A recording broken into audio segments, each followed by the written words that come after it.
Her işin dolandırıcısı olduğu gibi bunun da olabilir ama falcılık dolandırıcılık değildir. Umut tacirliği gibi görüyorum ben. Herhangi bir dine inanıyor musun sen? Ben işte falcılığın çok gerçek bir şey olduğuna inanmıyorum. İşte ne bileyim. Kutperestsin yani. Bir dakika ya. Tek konu ve zıt görüşlü iki kişi. Kendilerine verilen önermeleri hiç katılmıyorum, katılmıyorum, nötrüm, katılıyorum, çok katılıyorum seçeneklerinden birisini seçerek tartışırlar. Yüzleşme başlıyor. Merhaba. Merhaba. Buğra ben. Murat ben, Muratcan Savcı. 12 yıllık hem falcılıyım hem astrolog hem de spiritüelistim. Ben de Buğra. Klinik psikoloğum. 5-6 yıldır bu işi yapıyorum. Uzmanlık alanımda esasen bağımlılık ama daha çok panik atak, depresyon gibi konular üzerinde çalışıyorum.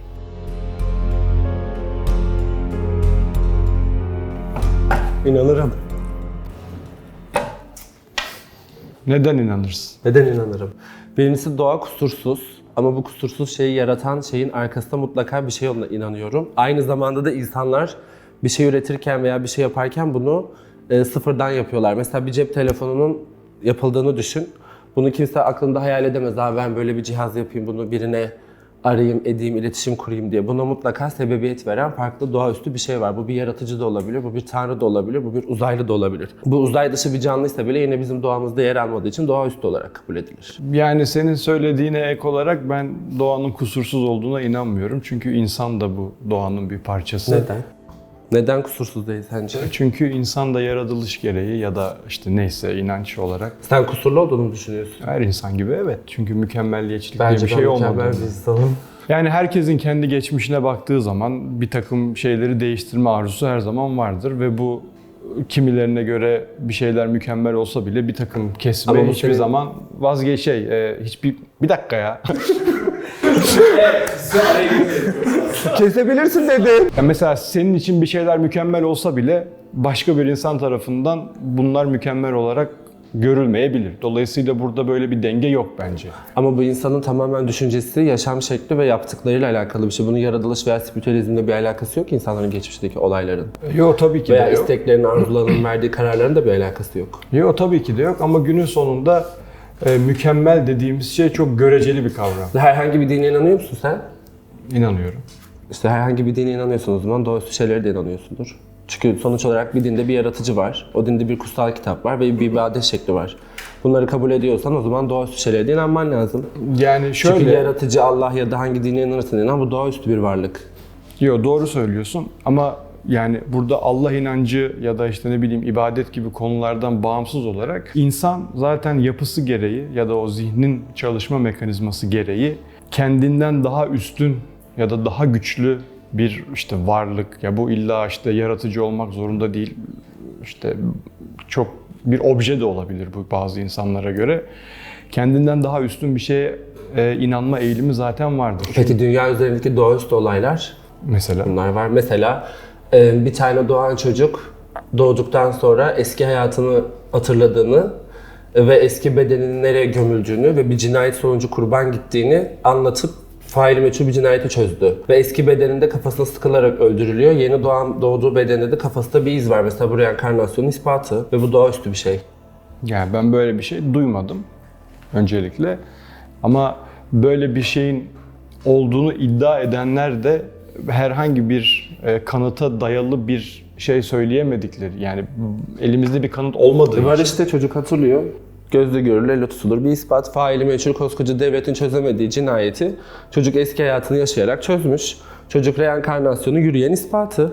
Hangi çocuk abi bu? Ben Hindistan'da bilmiyorum. doğdu, sonra Çin'e gitti. Ya da Çin'de doğup Hindistan'a gitti. Tam olayı hatırlamıyorum ama YouTube'da videoları, röportajları falan var.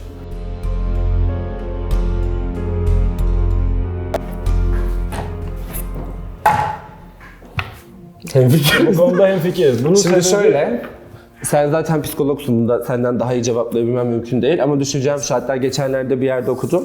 Antidepresanların ya da psikolojide kullanılan ilaçların, psikiyatristlerin verdiği ilaçların insanların beyin kimyasını etki ettiğini biliyoruz. Doğru. Ama depresyon mesela ya da ne bileyim bu tarz hastalıkların birçoğu beyin kimyasıyla alakasız olduğunu okumuştum. Ama tabii ki ileri seviyelerde ben de bir psikoloğa gidip Destek alırım. Yani şöyle, mental rahatsızlıkların zaten bugün bile tam olarak neden kaynaklandığı kesinlik kazanmış bir konu değil. Yani bir sürü şey var. Yani neden ortaya yani biyolojik faktörler var, çevresel faktörler var, sosyolojik faktörler var, psikolojik faktörler var ve işte bunların hepsi bir araya geliyor ve bir şekilde bir hastalık ortaya çıkıyor gibi genel geçer bir konu var Mental ama sağlıklarda böyle ama mesela enerjisel veya çakrasal tıkanıklıklar mental anlamda artı fiziksel anlamda da bazen sıkıntı yaratabiliyor. Mesela Tabii. üçüncü gözün tıkandığında migren oluyorsun. Atıyorum çok gelecek kaygısı yaptığın zaman solar plexusun zarar görüyor, mide hastalığı oluyorsun. Bu sefer farklı hastalıkların olduğunda bu da psikolojini etki ediyor. O yüzden dolaylı yollardan enerjisel konuların veya spiritüalizmin bunun tam veya bu tersi de tarz geçerli şeylerin yani. etkisi var. Evet, tam tersi de olabilir. Yani psikoloji bozuk olduğu için de bir takım somatik rahatsızlıklar ortaya çıkabiliyor. Bunun da en önemli kaynağı stres. Ama yani neyse şöyle, demin şunu söyleyecektim. Ben açıkçası bir psikolog olarak böyle çok katı çizgilere sahip bir psikolog değilim. Sadece insanların kendilerine neyin iyi geldiğini düşünüyorlarsa onu yapmaları taraftarıyım. Ya bu işte falcılık olabilir, işte ne bileyim ibadet olabilir, inanmak olabilir, dua olabilir ya da ne bileyim yoga, pilates, bilmem ne, yürüyüş olabilir. Dolayısıyla kişi kendini iyi hissettiği aktivitelere yöneldiği zaman bu otomatik olarak beyindeki o bir sürü işte hormonlar, işte salgılar, bilmem neler falan filan da olumlu yönde etkileniyor. O yüzden ilaca karşı mıyım? Hayır değilim. Ama sadece ilaç kullanarak bir rahatsızlığı çözmeye karşıyım.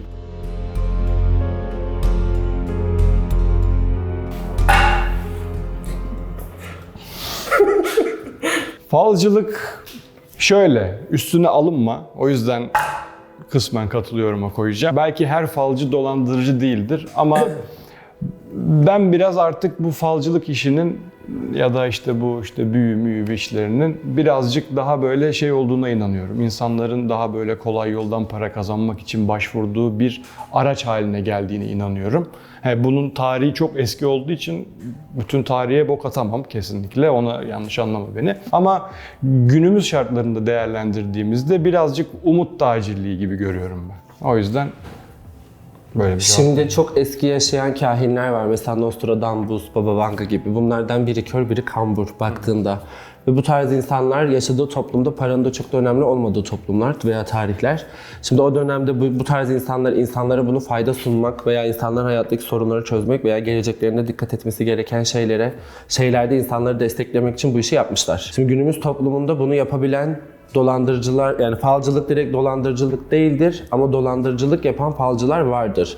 Ona bakarsan sahte diplomayla psikolog olanlar da var. Yok, tabii ki de ya var. da psikolog olup dolandırıcılık yapanlar da var. O Var. yüzden Tabii ki de. her mesleğin ya da her işin dolandırıcısı olduğu gibi bunun da olabilir ama falcılık dolandırıcılık değildir. Arz talep meselesi zaten. Benden insanlar memnun kalması bir süre sonra gelmeyi kesecekler. Hayır ama yani bu böyle şey değil ki. Yani Ama dünyada sen falcılık diyorsun. 100 falcılar tane demiyorsun insan ki. var ve ama yani çok geniş bir popülasyondan bahsediyorsun. Tabii ki de bu sirkülasyon çok uzun süre devam edecektir. Ben işte falcılığın çok gerçek bir şey olduğuna inanmıyorum. Çünkü ya burada falcılıktan mesela kasıt şey mi, mesela işte geleceği görmek, tahmin etmek gibi bir şey mi? Ya aslında fal olasılık. Mesela sen şimdi bir psikologsun ve bilinçaltını biliyorsun. Ve her insanın bir aura alanı var ve her insanda yaydığı bir frekans var, bir dalga var. Falcı dediğimiz insanlar, yani benim gibi insanlar, insanların bilinçaltlarına veya auralarına sızarak olasılıkları listeliyoruz. Atıyorum mesela sen bir iş arayışındasın. Sana diyorum ki sen zaten beynin bu tarz bir dalga yayıyor. Sana diyorum ki 6 ay içerisinde işe gireceksin. Ya da 3 gün içerisinde iş görüşmesi yapacaksın. Zaten senin bilinçaltından bana bunun frekansı geliyor. Ben sadece bunu senin yaydığın enerji dalgalarını, falcılık ve kehanet yeteneği tamamen görüye dönüştürüp sana söylemem. Tamamen böyle bir şey aslında falcılık. Ya işte Bilinçaltı okumak. Ben onlara çok, yani bilinçaltı okumanın da çok mümkün olduğunu düşünmüyorum. Çünkü bilinçaltı zaten kapalı bir kutu olduğu için kişi kendisinin de bunun farkında değil. Bence Dolayısıyla fark edebilirler. yani şeyler her zaman olabilir. Hani bir dış uyaranla beraber o bilinç altında yatan bir bilgi bilinç yüzeyine çıkabilir. Bundan bahsetmiyorum tabii ama yani 6 ay sürecinde işte iş görüşmesi yapacaksın da şöyle olacak Peki o da zaman böyle eski olacak gibi. kahinlerin verdiği kehanetlerin gerçekleşmesi? Vallahi ben o dönemde yaşamadığım için bilmiyorum. Hangi kehanet O zaman bilmiyorum. sen- Maya takvimi de bitiyordu. Dünyanın sonu geliyordu. O zaman sen Daha dünyadaki gelmedi. tüm dinleri de reddediyorsun. Hiçbir dinin geldiği tarihte de yaşamadın. Ben de zaten körü körüne inanıyorum gibi bir cümlede kurmadım ama Bu sonuçta inanıyorum dedin. yani, ama neden inandığımı söyledim. Çünkü her insan gibi tabii her insan gibi ben de benden daha güçlü bir varlığın olduğuna inanmak beni psikolojik olarak kendimi rahat hissettiriyor ve ben bu yüzden inanmayı tercih ediyorum. Bazı insan için bu bir yaratıcı değildir. Yani bir obje de olabilir. İşte ne bileyim. Putperestsin yani. Putperestler de var. Yani paganlık da var. Yani bu şeylere falan baktığın zaman işte Vikinglere Ben falan. paganım. Tamam. Yani Ama biz daha putperestlik. taşa, heykele tapmıyoruz. Tamam ama bu bir hayvan olabilir. Başka bilmiyorum. Ben paganlıkla ilgili çok bir bilgim yok. Şimdi atıp tutmam da yani günün sonunda ona neden inandığımı sana söyledim. Ama yani şey değilim. Yani tamam yani demin dedim ya, insana gerçekten ne iyi geliyorsa onu yapsın. Ben buna hiçbir şekilde karşı çıkmam. O zaman senin yaratıcın dolandırıcı değilse falcılar da dolandırıcı değil.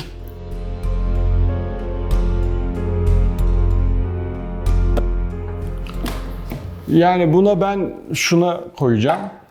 Bunun sebebi şu. Şimdi bizim zaten alanda da okulda da bize ilk öğretilen şeylerden bir tanesi en iyi tedavi biçimi psikoterapi artı ihtiyaç varsa ilaçtır. Yani tek başına ilaç hiçbir şeye çözüm değildir. Bunun sebebi mesela depresyona baktığın zaman evet, depresyonun sebepleri arasında bir takım beyindeki kimyasalların seviyelerinin farklılaşması var ve ilaç aldığın zaman bu seviyelere direkt olarak etki edebiliyor. Ama ilacın düşünce üzerinde herhangi bir etkisi yoktur. Dolayısıyla sen kendini yine çok kötü hissederken fiziksel olarak enerjik hissedebilirsin. Bu mümkün. Ama bu seni kalıcı bir çözüme ulaştırmayacak. Çünkü insan her zaman kendini boş hissetmeye devam edecek. Çünkü o kötü düşünceler her zaman kafasında var. Bunları çözmenin tek yolu da konuşmak. Benim de fikrim şu, zaten tüm ilaçların ham maddesi de bitkiler ve doğadan gelen şeyler olduğu için insanlar bitkisel şeylerle ufak tefek psikolojik problemlerini çözebiliyor. Mesela işte uyuyamıyorum diye uyku ilacı almak yerine ya da pasifloranın hapını almak yerine pasifloranın çayını yapıp içmeyi tercih edebilirler diye düşündüğüm için ben nötr dedim.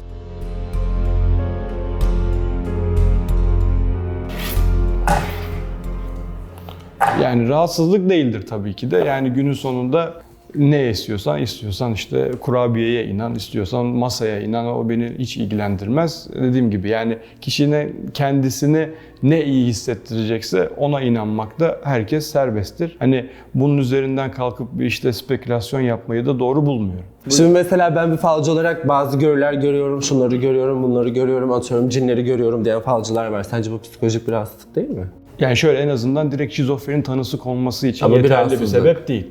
Yani çok böyle katı bir perspektiften bakacaksa ya da o işte klasik perspektiften bakacaksak evet, bu bir rahatsızlık. Yani sen delusionalsındır ya da işte psikotiksindir ya da şizofreniksindir. Bu günün sonunda sadece ben bunları görüyorumluk bir şey değil. Yani bunları görüp günlük hayatını çok işlevsel bir şekilde devam ettirebiliyorsundur. O zaman bu noktada herhangi bir sıkıntıdan ya da bir rahatsızlıktan bahsedemeyiz. Ama ben işte insanların işte geleceğini görüyorum ve bunların hepsi doğru çıkıyor, şöyle oluyor, böyle oluyor gibi bir sürü iddialarda bulunuyorsan Bulunuyorum.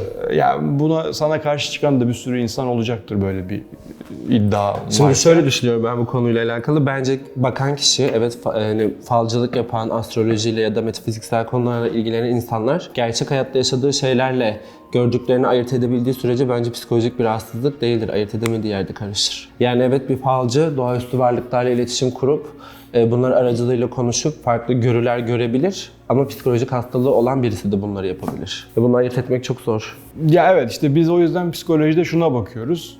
Kişinin sahip olduğunu iddia ettiği bir takım semptomlar, kişinin işlevselliğini, günlük hayatını, sorumluluklarını ya da işte okul ya da iş hayatını, sosyal hayatını ciddi anlamda etkiliyorsa o zaman bu bir rahatsızlıktır ve bunun bir tedavi ile düzeltilmeyi amaçlanması lazım. Peki ya gerçekten metafiziksel bir sıkıntı yaşıyorsa? Mesela varlıksal bir musallat yaşıyorsa? Ya da atıyorum belki gerçekten farklı boyutlarla bağlantı kurduysa, o yüzden görüler görüyorsa ve bugünlük hayatına da etki ediyorsa? Bütün gece varlıksal musallat yüzünden uyuyamayıp bütün gün uyumaya başlıyorsa, bu psikolojik bir rahatsızlık mı? Belki gerçekten metafiziksel bir problem. Yani bunların herhangi bir kanıta dayalı tarafı olmadığı için, yani bizim alanda önemli olan şey kişinin işlevselliği. Yani günlük hayatta kendi kendine ne kadar yetebiliyor, kendi işlerini, kendi sorumluluklarının ne kadarını yerine getiriyor. Bizim için önemli olan şey budur. Mesela şizofreni hastalarına baktığın zaman dünya üzerinde şizofreniyi tedavi edecek bir şey yok. Sadece ilaçlarla semptomların minimuma indirilip işlevselliğin olabildiğince maksimuma çıkartırılması hedeflenir. Aslı beyni uyuşturmak. Ya işte bu ama birazcık yani Ama daha şimdi- iyi bir amaca hizmet ettiğin için böyle. Şöyle Yoksa düşün bütün gün mesela. uyumak. Bana birisi geliyor mesela, ben şunu gördüm diyor. Bununla konuşuyorum diyor ve bana bunun bir tarifini yapıyor.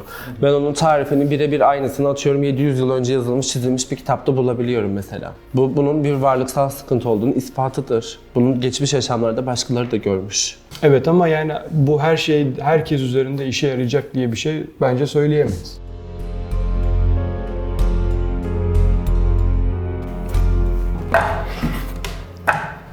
Evet, ben de etkilediğini düşünüyorum şahsen. Çünkü günün sonunda bir umut faktörü var.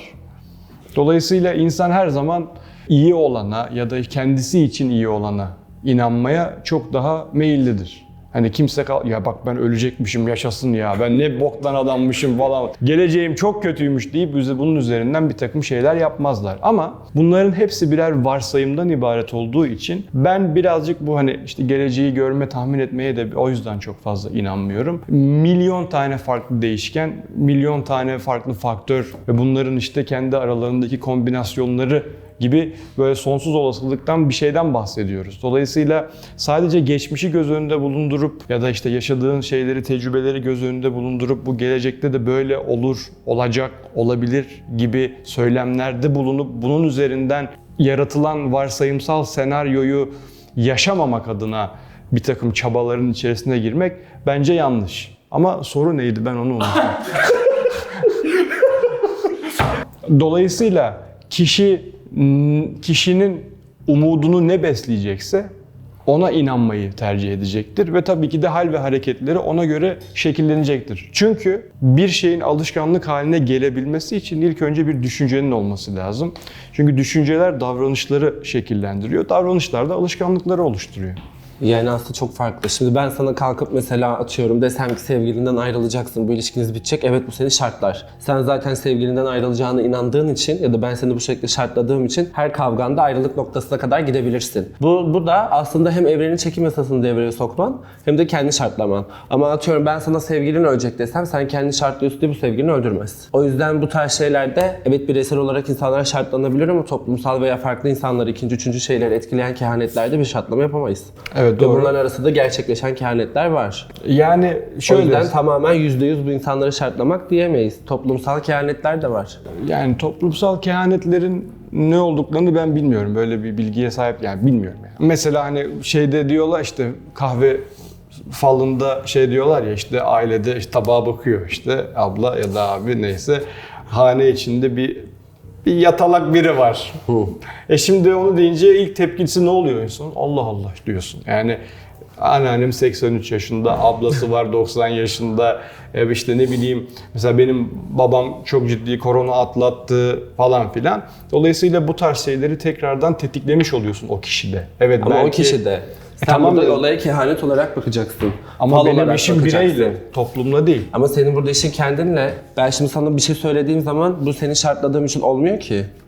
Bu gerçekten olacağı için oluyor. Buna ben seni şartlamıyorum. Evet, olaylarda seni şartlayarak tetikleyebilirim ama %100 olay benden doğmuyor. Ben atıyorum kalkıp mesela 5 ay sonra deprem olacak. Ben bunu tarot kartlarımda gördüm veya ben böyle bir vizyon aldım dedim. Ben şimdi bütün Türkiye'yi şartladım. Varsayalım bu televizyonlara çıktım. Türkiye ben şartladım diye mi deprem oluyor coğrafyada? İşte Hayır. olmuyor tabii ki de. Ama yine de insanların bir takım işte davranışları üzerinde bir etkin olmuş oluyor ve belki 5 ay sonra deprem olacak dediğin zaman... 5 ay sonra deprem oluyor. Videoya yapıyorum. Hayır ama yani şöyle bir şey var. Belki sen söylediğin için olmuyor ama senin söylediklerin insanın davranışı üzerinde bir etki yaratıyor ve sen böyle bir şey söylediğin için belki adam işi gücü bırakacak. Belki çadırda yaşamaya başlayacak. Belki diyecek ki lanet olsun böyle hayatı, ben elimi ayağımı çekiyorum diyecek. Ya da tam tersi hayattan zevk almaya çalışacak. Ya da bir zevk sağlık alırken, sorundan korktuğu için öncesine gidip check-up yaptırıp önlem almaya başlayacak. Ve bunun önüne geçecek. Veya sevdiği 5 ay insanlarla sonra daha çok deprem vakit olacaksa geçirip bence böyle bir şey yapmasın. sevdiği insanlarla daha çok vakit geçirip ailevi bağlarını kuvvetlendirecek belki. İşte ben zaten burada şeyden bahsetmiyorum. Yani olumlu bir etki ya da olumsuz bir etkiden ziyade genel olarak kişiler birbirleriyle konuşurken, bu illa falcı, büyücü bilmem ne olmasına gerek yok. Sen işte atıyorum Burak'la da konuşurken Burak'ın söylediği bir şeyden etkilenme olasılığın var. konu falcılık olunca tamamen daha farklı bir boyuta bürünüyor iş ve işte gelecekle ilgili bir takım işte kehanetler ya da tahminler ve bunlar insanların hayatlarını olduğundan çok daha başka bir şekilde olumlu ya da olumsuz elbette etkileyebilir. Ben sadece bir psikolog olarak diyorum ki geleceğin tahmin edilmesi mümkün bir şey değil. Geçmişe bakarak bunları tekrardan gerçekleşecek şeyinde bulunamayız, tahmininde bulunamayız. Çünkü o zaman yaşanan şartların birebir tekrardan oluşması lazım ki gelecekte bizim o korktuğumuz ya da o çok arzuladığımız şey başımıza gelsin. Bu da çok fazla mümkün değil. Çünkü geçmişte yaşanan da milyon tane olasılık içerisinden sadece bir tanesinin bir araya gelip gerçekleşmiş hali. Bunun gelecekte de birebir aynısı olması lazım ki insanlar Bence bundan bireysel olsun. olarak insanları şartlar ama ikinci, üçüncü kişilerde veya toplumlarda falcılık insanları şartlamaz. Ki geçmişte var olan veya ortaya atılan kehanetler arasında gerçekleşenler de var. Kehaneti yapan ya da kehanette bulunan kişi doğru bir şekilde verdiyse bu ilerleyen toplumlarda ya da ilerleyen tarihlerde gerçekleşebilir. Ön yargıların var mıydı böyle falcılık, büyücülük, spiritüel konulara? Ön yargılarım yok. Dediğim gibi yani kişi gerçekten bunları yaparak kendini iyi hissediyorsa elbette yapsın. Yapmalıdır da zaten. Bir takım işte çevre baskısı, aile baskısı, toplum baskısı gibi faktörlerden etkilenip istediği bir şeyi yapmıyorsa bence bu da bir problem. O yüzden bir ön yargım zaten yoktu. Benim de zaten psikolojiye genel olarak bir ön yargım yok. Sadece psikolojik ilaçlara karşı biraz ön yargım vardı. Onda da zaten seninle hemfikir çıktık. Buna sevindim. Görüşürüz. Teşekkür ederim.